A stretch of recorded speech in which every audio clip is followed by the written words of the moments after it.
Welcome back to the channel, and previously our Salvage Fiesta had its alloy wheels refurbished. We also took the time to wet sand the headlights and restore them so they're crystal clear again. We also painted the calipers on the vehicle and the rear drums, and then we also removed a lot of the scratches on the bodywork. In part 2 we're going to be removing the seats and giving the interior a really thorough deep clean. So we're going to be using a drill brush to try and get into the carpet and remove all the hairs. And we're also going to be doing a lot of extraction, as we can see here, and making some seats literally change colour. And we also get a sneak peek at Project Swampy, which is going to be our next little mini series.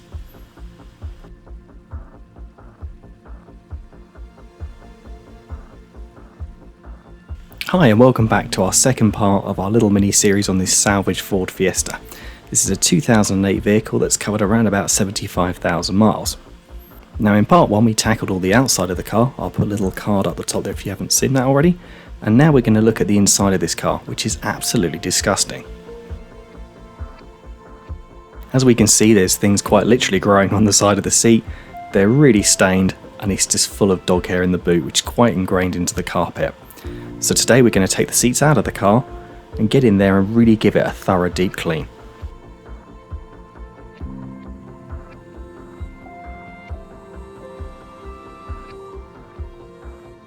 So the first thing I'm going to be doing is disconnect the battery.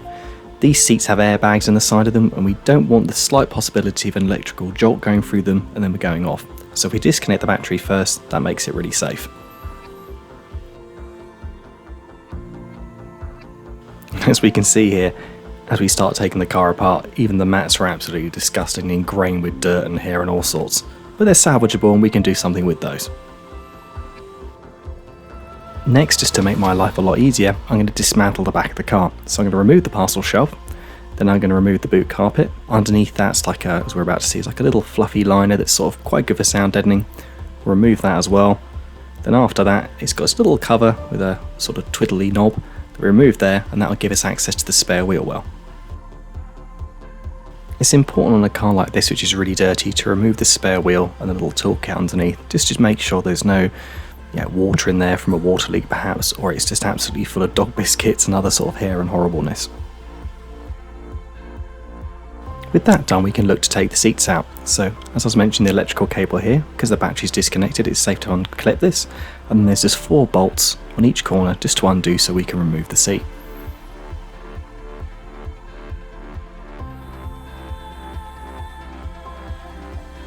A few more bolts are undone and we can now remove the base of the seat and the backs at the same time as well, giving us full access to the carpet underneath.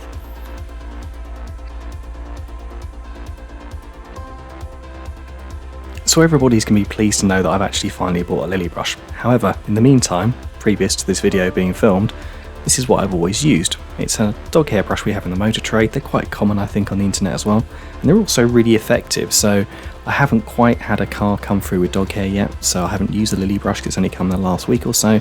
But in the meantime, this brush is dedicated to dog hair and it's also very good as well.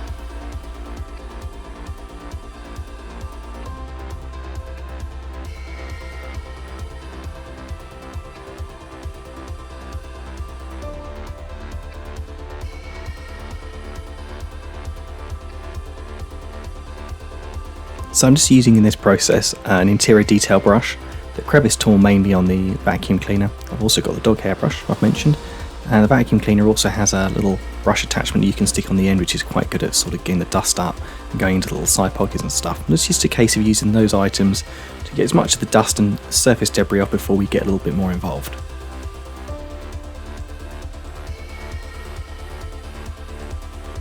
And as we can see, by more involved I mean the drill brush. It's a really good tool. It's very good at pulling the pile up and trying to get some of that really ingrained stuff to the surface. So I really definitely recommend one of those.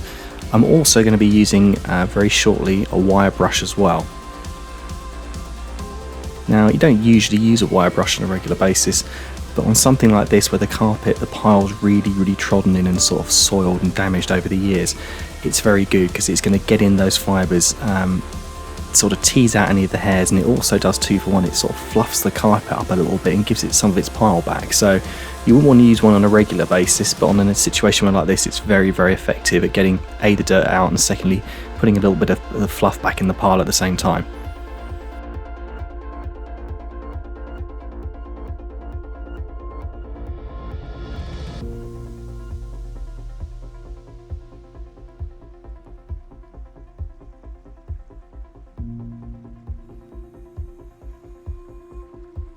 So to keep this video a little bit more fast paced, I've removed the section where I would have shampooed the carpet.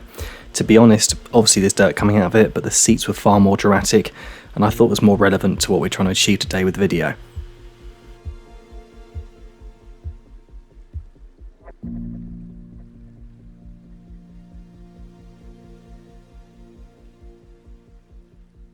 And I think this close-up of the driver's footwell just demonstrates how good a wire brush is at cleaning a carpet. And although I say you wouldn't want to do it on a regular basis because it can fluff the pile up, it is absolutely brilliant at getting some of the really stubborn stuff out between the fibres.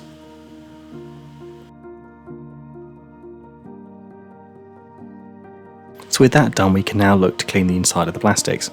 So I'm using a dedicated interior brush, similar to the one we used earlier, but obviously it's done for the wet work.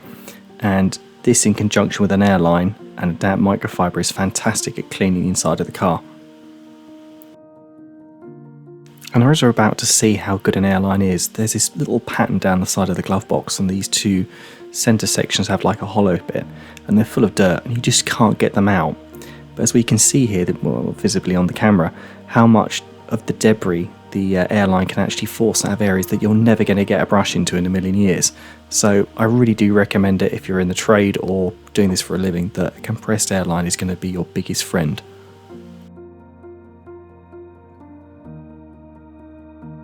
So the interior product I'm using here is Built Hamber Surfix HD. It's an all-purpose cleaner. I use it for a number of tasks, but it's really good on the plastics.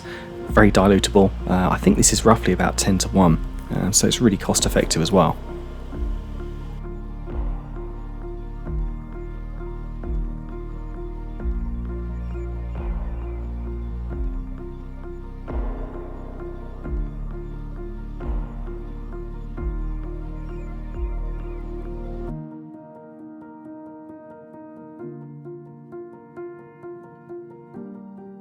Everybody has a different way of doing this.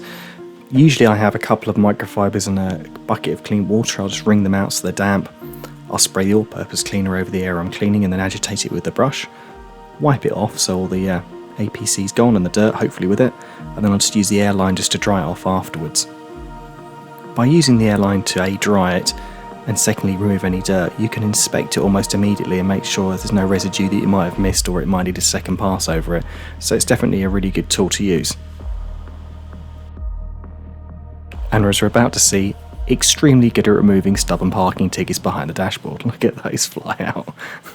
I've got to be honest, that's one of the best ones I've had for a while.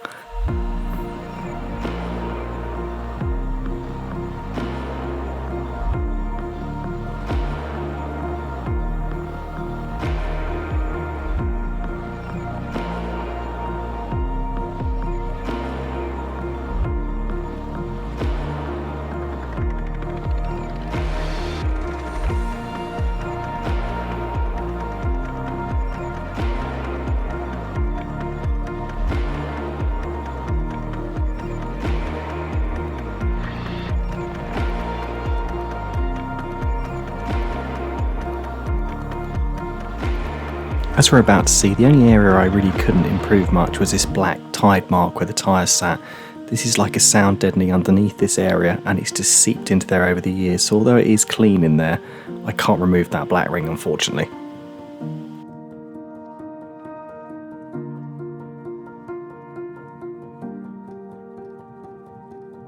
And now for the fun bit, we can tackle those really filthy seats. So as we can see here, I'm going to pre-soak them with quite a strong solution of that Built Hamber Surfix HD all-purpose cleaner. I'm then going to use the drill brush to agitate this. I've swapped heads on the drill brush to a much softer one, so it's not going to harm the fabric. And then what we're going to do is we're going to extract it all with a Karcher Poozy 110. As we can see here, it's got a clear nozzle at the front, so we can see all that filth being sucked out of those seats.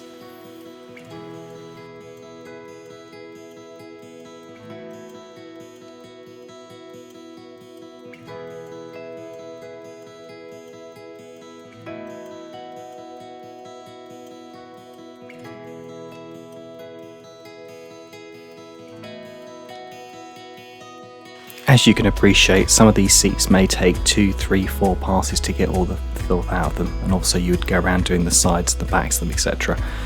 For the purpose of the video, I've only shown the worst part of the extraction because that's what most people want to see, and otherwise we'd probably be here for probably about an hour's worth of just seed cleaning, and that's boring. So I've just left the highlights in here so you can see how bad they were.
I think the bit which always gets me with this is, you know, these people go home, they wash their clothes every 2 or 3 days, they probably have a shower, and yet they get in and drive in a car with the seats that bad. I mean, these are absolutely disgusting. I mean, there is the harsh reality here that you are getting in the car with clean clothes, and you are getting them instantly dirty because of the amount of filth that's on the seats. I mean, where's the logic in that? I just don't get it.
So I think the next bit's going to be quite a good Google for the comments section. So the question is, how do you get the rear seat so dirty that you get this kind of weird orange gunge coming out of it? I think we should all speculate what they did to the back of the seat in the comment section below for a laugh.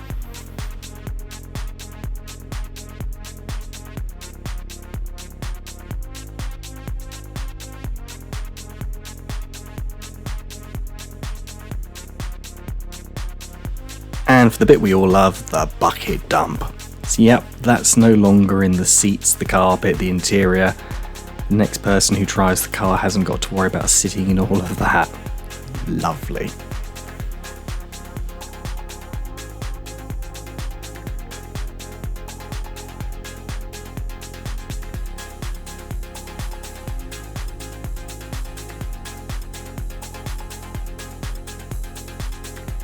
So whilst I've been cleaning the seats, the interior of the car is now fully dried, which is fantastic because we can look to dress the plastics. So for this purpose I'm using Aerospace 303, which everybody recommends, and it's a really good product. And I'm just using a little microfiber mitt here, which has been used previously on different cars because it's almost impregnated, I suppose, with the product. So it saves wastage, and it's fantastic. It's sort of just rubbing around all the trim area and really pushing the product into the plastic.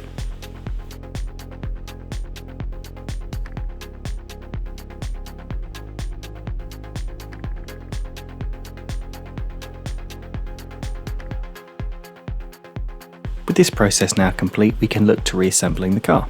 So as we can see here, I've put the toolkit back in, and I'm just going to pop the spare wheel, which I've cleaned, and I'm dressing this with Car Pro Pearl, and it's just going to leave a nice satin sheen over that spare wheel, so when anybody, if they're looking to buy the car, pops the carpet up and has a little look, they can see it's all nice and presentable underneath that area.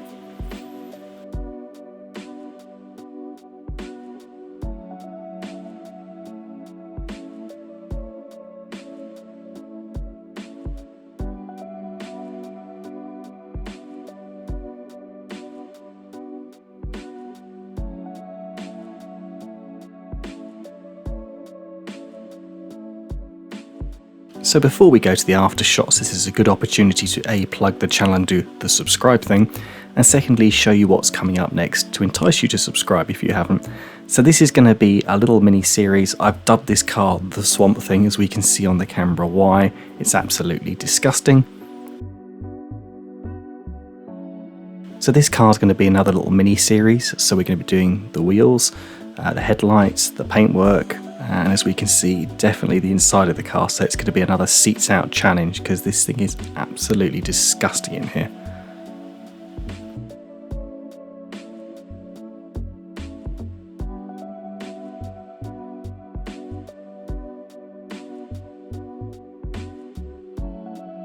As we can see, the carpet's lost its pile, so we're definitely going to use that wire brush on there to fluff it up a bit. There's ingrained dirt everywhere, and as we pop up the third seat, because this is a 7-seater, we're going to see the dust fly off the back of it, and also all the debris underneath it, which is sort of tucked away in the sort of recess it sits into. So this is quite an involved job and will take quite a period of time. So jumping back to the Fiesta for the final shots, we just need to remind ourselves how bad this car was. So as we look at the driver's seat with all the mould down the side of it and all the stains, we can now see there's a significant improvement. The actual blue sort of trim colour in the middle really pops out, and we can see the pattern at last through all the filth which has been removed.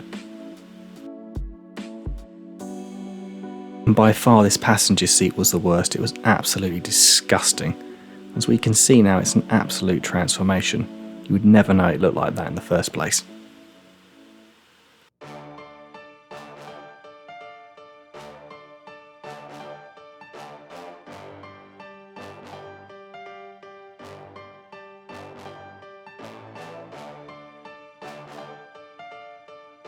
In total, the interior of the car took a day in itself. By the time I'd taken all the seats out, scrubbed everything thoroughly, let it dry out, coated it and all put it back together again, that's the time process it takes. But it's made a huge difference on this car. It now looks saleable. If you'd seen the car before, it was worthless, it was a salvage vehicle, but with all the things we've done, this car has already found a new home, and the new owner's really happy with it. As always, thank you for taking the time to watch the video, and do feel free to ask any things in the comments section below. And I look forward to seeing you on the next episode with our new project Swampy. And in the first episode we're going to be washing the vehicle, and you'll get to see the absolute horrors underneath the mud, because this car is absolutely scratched to pieces. So it's going to be a bit of a challenge as to how we go about that and how we go to try and remove those as best we can.